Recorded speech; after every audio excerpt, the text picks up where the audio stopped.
오늘 우리에게 주신 하나님 말씀은 누가복음 23장 26절입니다. 신약 성경 누가복음 23장 26절 말씀, 제가 가진 성경 138페이지 누가복음 23장 26절 말씀입니다. 찾으신 줄 알고 우리 함께 읽겠습니다. 누가복음 23장 26절 시작. 그들이 예수를 끌고 갈 때에 시몬이라는 구레네 사람이 시골에서 오는 것을 붙들어 그에게 십자가를 치워 예수를 따르게 하더라. 아멘.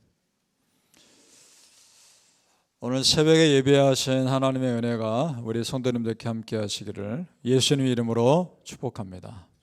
아멘.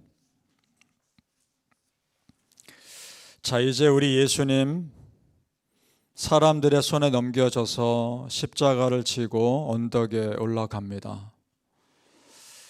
생각해 보세요. 한 남자가 매달려서 끄떡 없으려면 그 십자가가 얼마나 크고 무거웠겠습니까? 그거를 지고 올라가셔야 합니다. 십자가 사형당하는 그 죄인이 십자가를 지고 직접 올라가야 하는 겁니다. 그런데 문제는 지금 예수님의 몸 상태가 건강하지 않다는 겁니다. 그 전까지 채찍에 너무나 잔인한 채찍질을 당하셨고, 그리고 쉼 없는 재판이 이어졌습니다.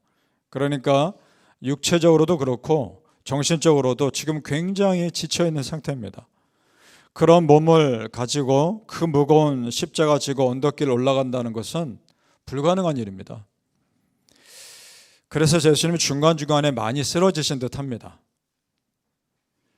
그것을 보다 못한 로마 군인이 옆에 보고 있던 한 사람을 잡아다가 당신이 십자가 대신 지고 가라 라고 했던 것이고요. 그 사람이 구레네 사람 시몬인 겁니다. 26절을 다시 보시죠. 제가 읽겠습니다. 26절을 자세히 보십시오. 그들이 예수를 끌고 갈 때에 시몬이라는 구레네 사람이 시골에서 오는 것을 붙들어 그에게 십자가를 지워 예수를 따르게 하더라. 전혀 뜻밖의 사람이 십자가를 대신 진 겁니다. 구레네 사람이라고 나오는데 이 구레네 사람은 이스라엘의 어떤 지역이 아닙니다. 지금 북아프리카의 리비아라는 나라 아시죠? 리비아의 나라 중에 제중의 해안 쪽에 있는 한 도시입니다. 멀리서 온 거죠. 그때 흩어진 유대인 공동체 회당이 그곳에 있었던 것 같습니다. 그러니까 아마도 이 구레네 사람 시몬이라는 이 사람은 그 흩어진 유대인의 후손으로서 예루살렘에 그때 있었던 유월절이라는 큰 명절을 지키기 위해 그때 온 것 같습니다. 지금 예수님의 제자들은 보이지 않습니다. 오히려 아무도 알지 못했던 쓰러진 그 사람이 쓰러져 있는 예수님의 십자가를 대신 지고 가는 겁니다. 자, 여러분, 이것이 주는 영적인 메시지가 상당히 큽니다. 전에 예수님의 제자들에게 누가 진정 큰 자냐고 도전하시는 메시지가 있었죠. 그때 예수님이 어떤 사람이 큰 자냐고 말씀하셨나요? 십자가 지고 가는 사람이 큰 사람이면 예수님의 제자라고 말씀하셨었습니다. 자기 십자가를 따로 지고 따르는 사람이 내 제자라고 예수님 말씀하셨단 말입니다. 그러니까 지금 이 순간만큼은 상징적으로는 구레네 사람 시몬이 제자인 겁니다. 이 시몬도요, 자기가 예수님의 십자가를 대신 지는 이 사건을 통해 자기 인생이 송두리째 바뀔 거라고는 상상도 못했을 겁니다. 그런데 이 십자가 사건 이후에 시몬의 가족이 성경 곳곳에 나옵니다. 자, 구레네 사람 시몬의 가족들이 성경 오늘 누가복음에 나오지 않지만 마가복음에는요 이렇게 나옵니다. 알렉산더와 루포의 아버지라고 나옵니다. 시몬이, 이 사람이. 자, 초대교회 성도들에게 쓴 편지가 마가복음 아닙니까? 그럼 알렉산더와 루포라고만 해도 누구나 다 아는 크리스찬이라는 거 아닙니까? 그 사람의 아버지인 겁니다. 그럼 이 가족이 이 사건 이후에 예수 믿는 가정 된 겁니다. 그리고 결정적으로 바울이 이런 말을 합니다. 로마서 16장 13절에 주 안에서 택하심을 입은 루포와 그의 어머니에게 문안하라. 그의 어머니는 곧 내 어머니니라. 자, 루포의 아버지가 시몬 아닙니까? 그럼 루포의 어머니는 시몬의 아내 아닙니까? 그 사람이 바울도 인정할 수 있는 믿음의 사람이 된 겁니다. 그러니까 이 가정이 그동안의 유대인 전통 가운데 살다가 이 사건을 계기로 예수님의 복음에 눈을 뜨게 된 겁니다. 시몬이 예수님의 십자가를 대신신 사건으로 인해 예수님이 어떤 분인지에 대해서 눈을 뜨게 된 거죠. 그의 어머니는 곧 내 어머니니라. 바울이 이렇게까지 말할 정도면 그 믿음이 상당히 깊은 사람이었다는 겁니다. 이 가정은 완전히 예수 믿는 가정이 된 겁니다. 자, 여러분 보세요. 십자가에 묻은 예수님의 피와 땀이 있었을 거 아닙니까?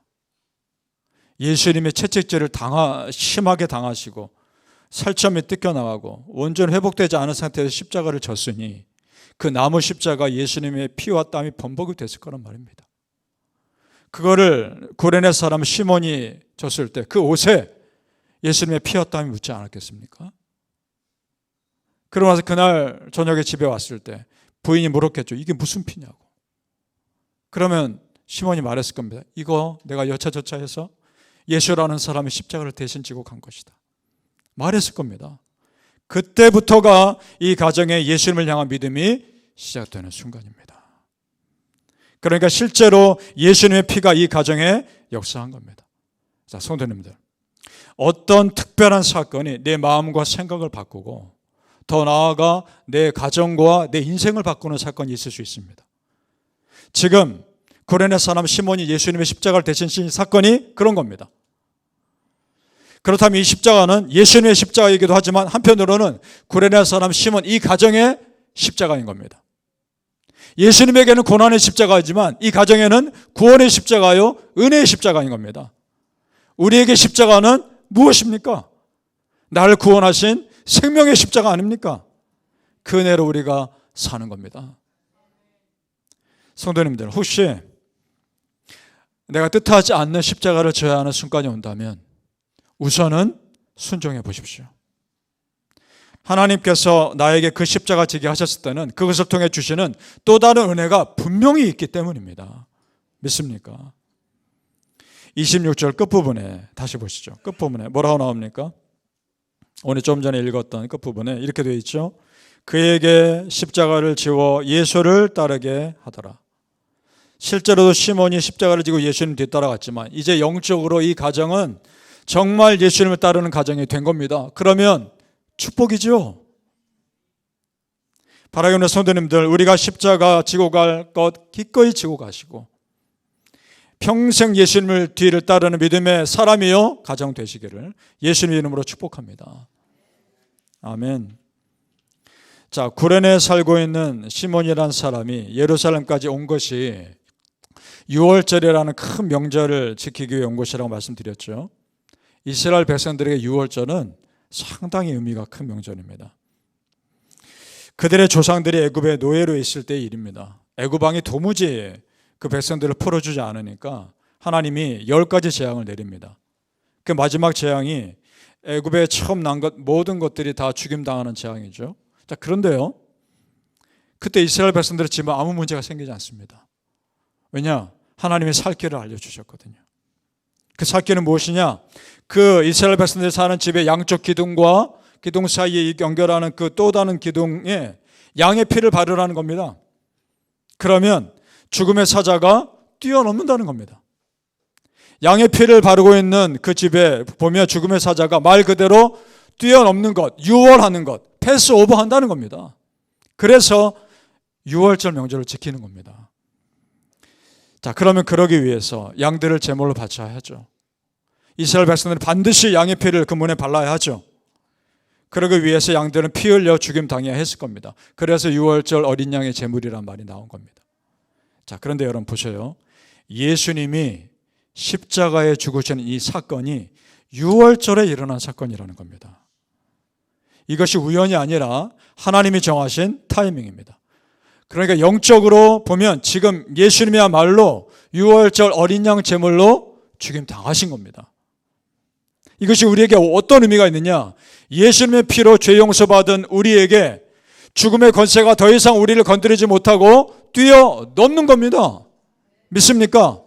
이제 우리는 죽음의 권세 아래 사는 것이 아니요, 어둠의 권세 아래 사는 것이 아니요, 구원의 은혜 아래 사는 겁니다. 이것이 정말 믿어지길 바랍니다. 그 6월절 어린 양의 제물 되기 위해 십자가 지고 가신 예수님, 그 예수님의 십자가를 대신 지신다는 것이 이 구레네 사람 시몬에게는 너무나 큰 의미인 겁니다. 그때는 몰랐겠죠. 그러나 나중에 알았을 겁니다. 자기 몸에 묻은 이 피가 예수님의 보혈이라는 것을, 그리고 예수님의 십자가 대신 지고 가는 이 사건이 나에게 얼마나 큰 영광이었는지를 나중에 깨달았을 겁니다. 그러니까 예수님의 피가 자기 몸에 묻어서 더러워진 것이 아니라 자기 죄를 씻었던 것이고 자기 가정을 구원한 것이 되었던 겁니다. 성도님들, 마찬가지입니다. 지금 여러분의 몸에 예수님의 피가 묻어 있습니다. 십자가의 피가 우리 안에 묻어 있는 겁니다. 믿습니까? 베드로전서 1장 18절 19절에 너희가 알거니와 대속함을 받은 것은 은이나 금같이 없어질 것으로 된 것이 아니요 오직 흠 없고 점 없는 어린 양 같은 그리스도의 보배로운 피로 된 것이니라. 아멘. 다른 좀 이 구절을 줄여볼게요. 들어보십시오. 너희가 알거니와 대속함을 받은 것은 어린 양 같은 그리스도의 보배로운 피로 된 것이니라. 아멘. 그렇습니다. 예수님의 피가 묻은 우리에게 예수님의 십자가는 구원의 십자가요, 은혜의 십자가요, 생명의 십자가입니다. 믿습니까? 바라기는 성도님들, 내 죄 용서하신 그 십자가 가슴에 품고 평생을 하나님의 은혜 가운데 사시기를 예수님의 이름으로 축복합니다. 아멘. 기도하겠습니다. 아버지 하나님, 구레네 사람 시몬에게 묻은 그 피와 예수님의 피와 땀이 그 가정을 변화시키는 통로가 되었던 것처럼 날마다 예수님의 피를 우리 안에 묻힙니다. 날마다 예수님의 피가 나의 몸에 묻게 하여 주옵소서. 예수님의 피를 내 몸에 바르고 내 심장에 바르고 그래서 평생을 예수 믿는 자로 살게 하여 주시옵소서. 죽음의 사자가 6월 뛰어넘게 하시고 이제는 밝은 그 천국의 기쁨 가운데만 살게 하여 주시옵소서. 우리 성도님들 한 분 한 분을 예수님의 이름으로 축복합니다. 정말 믿음으로 기도하며 하나님 앞에 나온 백성들에게 하늘의 은혜가 임할지어다. 주의 영광 가운데 살지어다. 십자가 붙들며 그 십자가의 은혜 아래에 살게 하여 주시옵소서. 예수님의 십자가 피가 우리 가정에 흘러덮어 주시옵시고 우리 자녀들을 흘러덮어 주시옵시고 어떠한 어둠의 세력도 우리 믿는 자들을 건드리지 못하도록 막아 주시옵소서. 평생토록 하나님의 영광 가운데 살게 하여 주시옵소서. 감사하며 예수님의 이름으로 기도합나이다. 아멘.